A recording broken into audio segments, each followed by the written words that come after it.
देखो मुझे ना थोड़ा सा मामला मेरे लिए असहज हो जाता है जब अब जवान आदमी हो और बैठ करके बोल रहे हो, रिलेटिव्स आ जाते हैं, डिस्टर्ब कर देते हैं।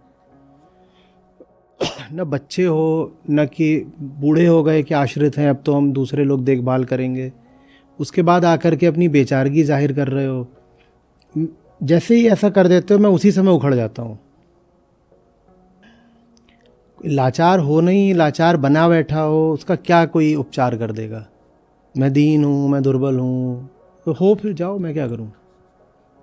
मैंने सोचा था आज सत्र में बैठूंगा, पर रिलेटिव आ गया, उसने बोला कचौड़ी के बाद खाएंगे, मैं चला गया। मैं क्या करूँ अब इसमें। खाओ कचौड़ी, मैं भी चला जाऊँ कचौड़ी खाने। फिर मेरे भी हैं रिलेटिव्स, ऐसे मैं आसमान से थोड़ी टपका था। दिसंबर जनवरी फरवरी मेरे पिता थे, वो वेंटिलेटर पर रहे, अस्पताल में रहे, फिर मृत्यु भी हुई, फिर उसके बाद के जितने काम काज होते हैं वो भी हुए। कोई भी एक भी सत्र हिला क्या यहाँ पर। कोविड में 17 दिन मेरा छोटा भाई वेंटिलेटर पर था, जवान। मैं यहाँ पे सत्र ले रहा था। तुम बोलते हो रिलेटिव कचौड़ी के लिए ले गया। इसका कोई इलाज नहीं है। मुंह से ना नहीं निकलता क्या, जबान अड़ जाती है, क्या हो जाता है। कुछ भी नहीं है, स्वार्थ पे चोट पड़ती है। रिलेटिव बाहर ले आके कचौड़ी भी खिला देता होगा, एक शर्ट खरीद देता होगा, उतने में अघा गए कि शर्ट मिल गई ना। अब ना कैसे बोलें, पिछली बार उसने शर्ट खरीद दी थी, अगली बार कैसे उसको ना बोल दें। तो मत स्वीकार करो ना शर्ट, फटी शर्ट पहन लो। ऐसी थोड़ी किसी से दब जाते हो, उससे कुछ मिल रहा होता है तभी तो दबते हो। फालतू कौन किससे दबता है। इसलिए निष्कामता कृष्ण सिखाते हैं ना, कि संसार से रिश्ता ही नहीं रखना कि तेरे से कुछ चाहिए, इससे कुछ लेंगे, ये मेरे कान उमेठेगा, कलाई उमेठेगा, जितना देगा उससे 100 गुना उगाहेगा। मुझे चाहिए ही नहीं तुझसे कुछ, मैं अपने में ठीक हूं। अपने में ठीक हूं, इसी भाव को आत्मा कहते हैं। मैं अपने में पूर्ण हूं, यही आत्मा है। और मैं पूर्ण नहीं हूं, मैं उधर जाकर के किसी से शर्ट खा ली, कचौड़ी मतलब शर्ट ले ली, कचौड़ी खा ली, जो भी करा। हम कुछ भी कर सकते हैं, शर्ट खा सकते हैं, कचौड़ी पहन सकते हैं, और चटनी का तेल लगा सकते हैं सर पे शर्ट पहन के। कोई कुछ भी सिखा देगा, हम कुछ भी करेंगे। हमारे कहाँ कोई आत्मा जैसा तो कुछ है ही नहीं। आत्मा माने मैं, मेरी निजता, मेरा बोध, मेरा होना। हम होते थोड़े ही हैं। तुम्हें आज के समय में कौन है जो बैठ करके गीता पढ़ा रहा है सचमुच। अपने मुंह में मियाँ मिट्ठू नहीं बन रहा हूं। आज हमने जो भजन का अर्थ करा, ये तो छोड़ दो कि भजन का ही अर्थ तुमको कौन बता रहा है, ये भजन भी तुम तक कौन पहुंचा रहा है। अर्थ के बिना भी ये भजन भी तुम तक कौन पहुंचा रहा है। दुनिया में ये एकदम एक अनूठा काम हो रहा है जो कहीं नहीं हो रहा है। और इस अनूठे काम में भी सत्रों में जो उपस्थिति रहती है, अटेंडेंस, वो कभी 70-75% से ऊपर नहीं जाती है। 25-30% लोग हमेशा यहां पर गायब मिलेंगे। और कुछ पूछो तो बहाना बता देंगे, नींद आ गई थी, पराठा ज्यादा खा लिया था, रविवार था। हाँ तो रविवार था, बस यही तर्क है, रविवार था। तो रखा ही रविवार को इसीलिए है कि तुम उसको सुनो। नहीं, रविवार था इसलिए नहीं सुना। क्यों नहीं सुना? हम वो रिकॉर्डिंग सुन लेंगे इसलिए नहीं सुना। क्यों नहीं सुना? पिछले 3 नहीं सुने थे इसलिए चौथा भी नहीं सुना। हमारी वो टूट गई ना, क्या, हाँ, हमारी रिदम टूट गई। ये बहुतों का तर्क रहता है, पिछले 3 नहीं सुने इसलिए चौथा भी नहीं सुनूंगा। तुम पागल आदमी हो। माने पिछले 3 दिन खाने नहीं खाए इसलिए चौथे दिन भी नहीं खाओगे। ये सब कमजोरी के तर्क हैं। और इसे तुम मेरी व्यक्तिगत कमजोरी कह लो। मुझे सबसे ज्यादा चीज जो नापसंद है वो कमजोरी है। सबसे खूबसूरत दृश्य होता है जब एक आदमी अपनी तमाम कमजोरियों के बावजूद खड़ा हो जाता है कह के मैं मजबूत हूं। और जब तुम घोषणा कर देते हो ना मैं मजबूत हूं, तो मजबूत हो भी जाते हो। बाहर की मांसपेशियां बनती हैं अभ्यास से, और भीतर की मांसपेशियां बनती हैं उद्घोष से, डिक्लेरेशन। बाहर मजबूत होने के लिए क्या करना पड़ता है? डंबल उठा करके उससे अभ्यास कर रहे हो, है ना। वैसे ही भीतर से मजबूत होने के लिए बार बार उद्घोष करना पड़ता है, मैं मजबूत हूं, मैं कमजोर नहीं हूं।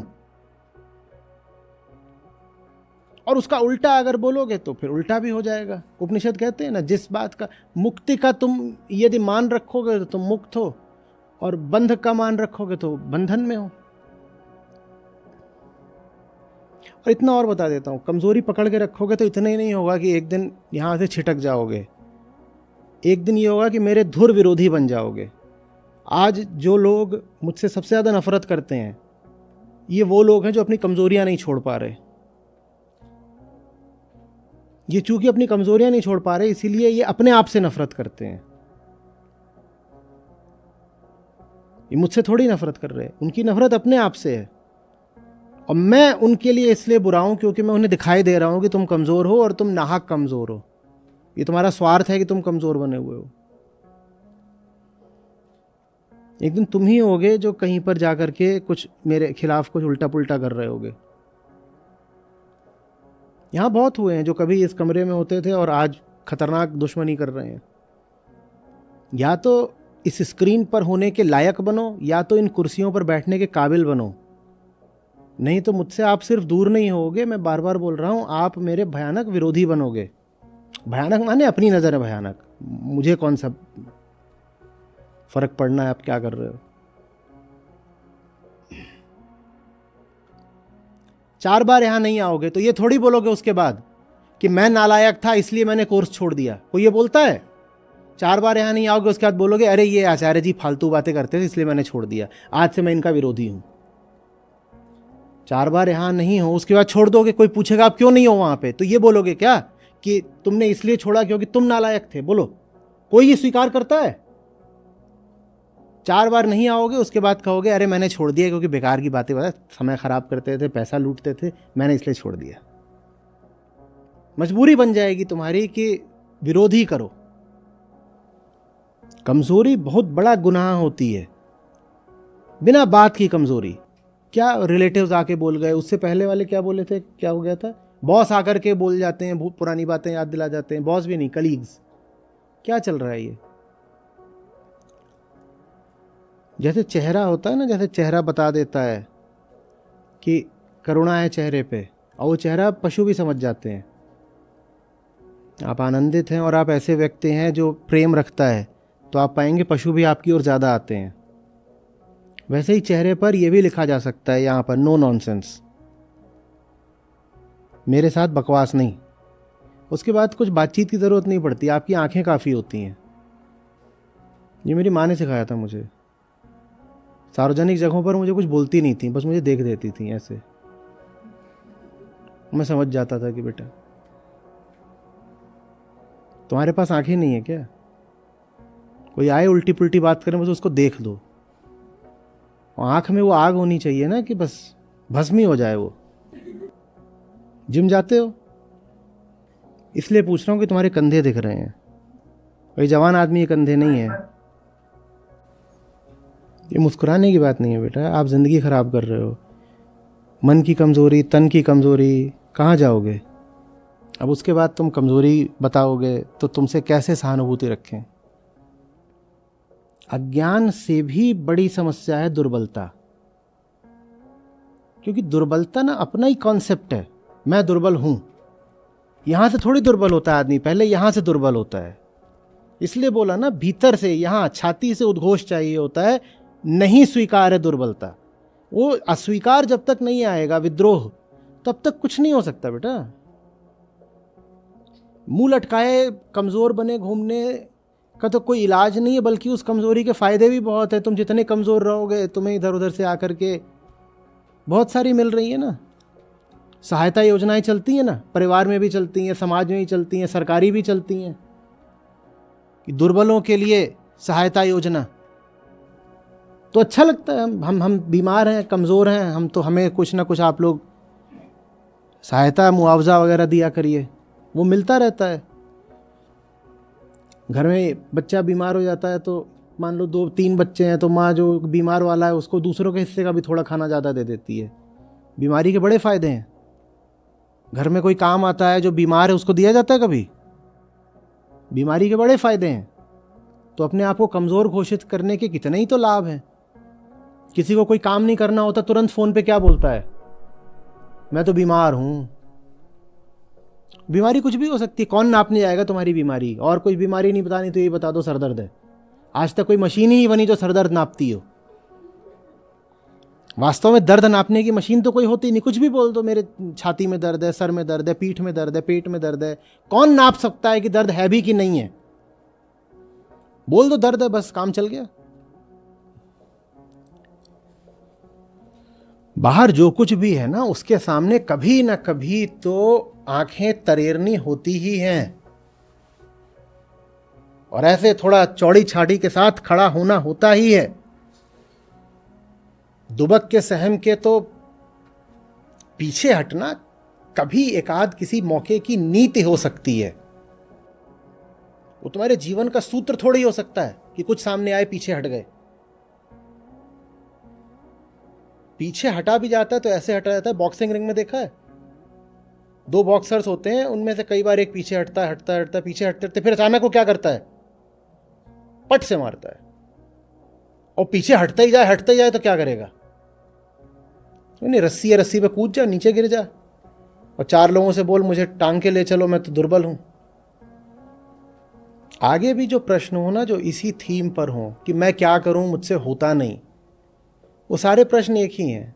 उन सब प्रश्नों को अलग अलग लेने की कोई वजह नहीं है। और दुर्बलता का कोई इलाज नहीं है। दुर्बलता तो अपने को ही बताया हुआ अपना ही कॉन्सेप्ट है, और उसका इलाज तो स्वयं द्वारा ही की गई घोषणा है, डिक्लेरेशन है। मुझे दुर्बल नहीं रहना, बस बात खत्म। और बार बार करना पड़ता है। जैसे इसका बार बार अभ्यास करना पड़ता है ना, वैसे ही आंतरिक उद्घोष का भी बार बार अभ्यास करना पड़ता है। मैं कमज़ोर, और अपने आप को परखना पड़ता है बार बार कि मैं जो काम कर रहा हूं कहीं वो मेरी कमज़ोरी से तो नहीं आ रहा, और अगर वो मेरी कमज़ोरी से आ रहा है तो मुझे और कमज़ोर कर देगा। तो जो भी मेरे काम मेरी कमज़ोरी के भाव से आ रहे हैं, मुझे कोई आपका बड़ा हितैषी हो, प्यारा हो, वो आपको सहारा दे भी ना तो मना कर दिया करो। खासतौर पर महिलाओं से बोल रहा हूं। ये समाज ने इस बात को एक बड़ी वर्च्यू बना दिया है कि महिलाओं के प्रति कैसा रहना चाहिए, गैलेंट रहो, शिवलरस रहो। ये सब शब्द खूब सुने या नहीं सुने हैं? ये बड़ी भारी वाली मूर्खता है, मत लिया करिए। कि क्या वो सज्जन वो है जो गाड़ी से उतर के आपके लिए आपका दरवाज़ा खोले? काहे को आपके हाथ नहीं है? पहली बात तो वो गाड़ी चलाए, फिर वो आकर के आपका दरवाज़ा भी खोले। क्यों, ज़रूरत क्या? मैं तो कह रहा हूँ गाड़ी आप चलाओ, स्टीयरिंग आप पकड़ो। बात बात में अपनी दुर्बलता को प्रश्रय मत दिया करो। छोटी से छोटी बात में, कुछ भी नहीं है, जा रहे हैं, लाइए आंटी मैं उठा लेता हूँ। काहे को उठा लेता हूँ? डांट दो उसको। वो आ जाते हैं कि लाइए मैं उठा लेता हूँ। अब कुछ भी नहीं है, वो होगा 2-2.5 किलो का मुश्किल से, आप नहीं उठा सकते क्या? और भी बहुत सारी बातें। अब ये हो गया, रात हो गई है, चलो मैं तुम्हें घर छोड़ाता हूँ। काहे को? मैं छोड़ाती हूँ तेरे घर, तो ये तेरी मम्मी को देके आऊंगी पूरा। काहे को? फिर वो घर छोड़ने आएगा, वहीं से घर के अंदर भी घुसेगा, फिर मत चिल्लाना। जब तक एकदम ही ये न लगे कि अब कोई चारा ही नहीं बचा, मत लो किसी से सहायता। इसको जीने का एक तरीका बनाओ। मुझे नहीं सहायता चाहिए। उसमें कुछ नुकसान भी होगा अपना, निस्संदेह। निश्चित रूप से सहायता लेना बंद करोगे तो 10 में से 2-4 मौकों पे कुछ नुकसान होगा। मैं कह रहा हूं आप उस नुकसान को झेलिए। सहायता न लेने से जो नुकसान होता है, वो नुकसान झेलना भी एक तरह का इन्वेस्टमेंट है, निवेश है। उसको नुकसान नहीं मानना है, वो निवेश है। ठीक है, नुकसान हो गया, कम से कम अब इससे हम सीखेंगे, आगे बढ़ेंगे। साइकिल चलाना शुरू करा था, गिरोगे तो है ही, 2-4 बार घुटना छिलेगा। वो क्या है, उसको नुकसान माने क्या? वो निवेश है ना। अब सीख लिया, नहीं तो जिंदगी भर बैठो किसी की साइकिल पे पीछे। बड़ा अच्छा लगता है पीछे बैठ करके, मोटरसाइकिल साइकिल कुछ भी है, पीछे बैठे हुए हैं और बड़ा आनंद आ रहा है। क्या आनंद? आनंद नहीं, गुलामी है ये। जिंदगी की गाड़ी में भी फिर पीछे ही बैठे रह जाते हो। मनन करिएगा कि कैसे कैसे आप वहां भी सहायता ले रहे हैं जहां आपको सहायता नहीं लेनी चाहिए। एकदम मत लीजिए। और जो सहायता देने आया हो उसके प्रति आदर व्यक्त करिए, कृतज्ञता दीजिए कि तेरा बड़ा एहसान, तूने आज तक सहायता दी, आज भी देना चाहता है, पर मेरे लिए अच्छा नहीं है कि मैं तुझसे अब और सहायता लूं, बल्कि तेरा ऋण है मेरे ऊपर, कभी हो सका तो मैं चुकाऊंगा भी। और ये रवैया सिर्फ समाज के प्रति नहीं होना चाहिए, इन्होंने रिलेटिव्स कहा ना, मैं कह रहा हूं ये रवैया तो माँ बाप और पति पत्नी के तरफ भी होना चाहिए। क्यों किसी से ले रहे हो कुछ? लेने का काम अहंकार का, आत्मा तो दाता होती है। जो सचमुच बेचारा सहारे की आवश्यकता में हो उसको देना सीखो। तुम कब तक सहारा लेते रहोगे दुनिया से? ना बोलना सीखो। कोई दे भी रहा है तो कहना नहीं चाहिए। इतनी नहीं बुरी हालत होती भाई, किसी की भी नहीं होती कि नहीं लोगे तो मर जाओगे। हाँ, जब नहीं लेते तो भीतर कुछ एक नई ताकत जरूर जागृत होती है। यही चीज दवाइयों पर भी लागू होती है। जहां तक हो सके दवाइयों से बचा करो। मैं जानता हूं कि शरीर की एक स्थिति आती है जब दवाइयां आवश्यक हो जाती हैं, लेकिन मैं ये भी जानता हूं कि बहुत लोग दवाई तब भी ले लेते हैं जब ज़रूरत नहीं होती। दवाई भी एक तरह का सहारा है ना, मत लो। क्यों लेनी है दवाई? थोड़ा सा पाँव में तकलीफ हो गई, सीढ़ी चढ़ रहे हो, 2-3 आ जाएंगे, आइए आइए मैं आपको चढ़ा देता हूं। सबको ऐसे कर दो, चढ़ो। धीरे धीरे चढ़ेंगे लेकिन अपने दम पे चढ़ेंगे। लेकिन बड़ा अच्छा लगता है, देखा हम ज़रूर कुछ बहुत महत्वपूर्ण हैं और ख़ास हैं, तभी तो ये 2-3 लोग आ गए हमको कि चलिए चलिए आंटी आपको हम सहारा दे देते हैं। किसी को सहारा नहीं देना, भाग जाओ यहाँ से। सपोर्ट शब्द ही किस पर लागू होता है? अहंकार पर, भूलिएगा नहीं। जितना सहारा लोगे उतना अपने अहंकार को ही पुख्ता करोगे। वीकनेस, सपोर्ट, कमजोरी, सहारा, ये शब्द सब अहंकार के क्षेत्र के हैं, क्योंकि किससे जुड़े हुए हैं? अपूर्णता से। जहां अपूर्णता है वहीं तो सहारे की जरूरत है और वहीं कमजोरी है। इन शब्दों को जीवन में ज्यादा मत रखो, और रुपए पैसा तो खास तौर पर मत करो। ये सब हाथ फैलाना बहुत बेकार बात है।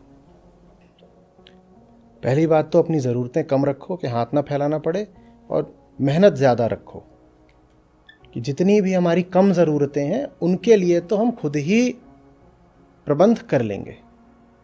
मेहनत ज़्यादा, ज़रूरत कम, फिर हाथ नहीं फैलाना पड़ता। लेकिन अहंकार किस सूत्र पर चलता है? ज़रूरत ज़्यादा, मेहनत कम। जब ज़रूरत ज़्यादा कर लोगे और मेहनत कम कर लोगे तो हाथ तो फैलाना पड़ेगा ना। ज़िंदगी ऐसी रखो जिसमें जब बुरी से बुरी हालत भी हो जाए तब भी हाथ ना फैलाना पड़े।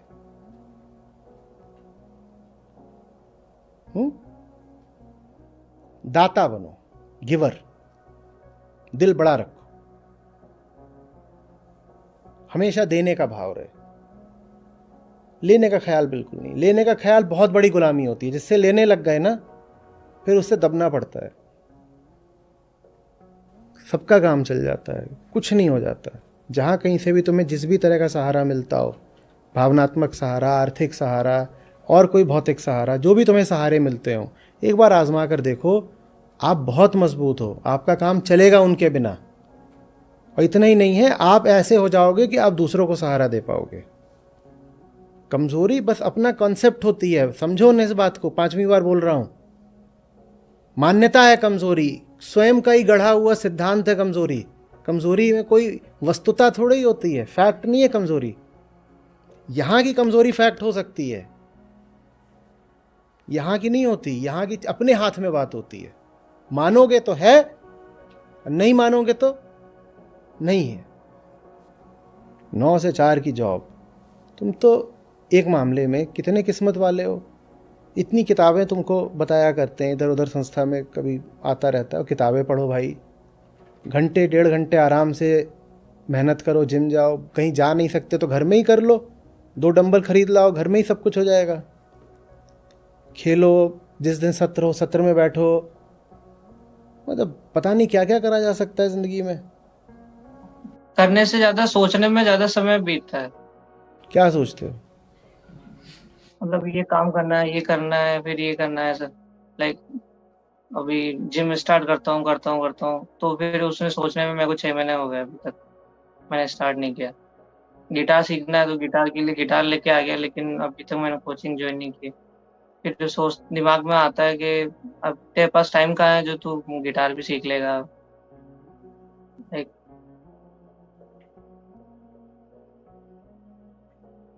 कैसा लग रहा है ये सब बताते हुए? वर्थलेस लग रहा है, कोई मतलब नहीं है। तो ऐसे ही चलना है? नहीं, ऐसा तो नहीं चलना। तो बदलेगा कौन? खुद को ही बदलना है। तो बदल क्यों नहीं रहे? कब बदलोगे? कल मर जाओगे। सारी बातें ना धरी की धरी रह जानी है। ऐसे ही मुंह लेके, ऐसे ही शरीर लेके, ऐसे ही बहाने लेके। प्रयास करूंगा अच्छा जी। एक ही जिंदगी है, उसको थोड़ा सा गर्म करो।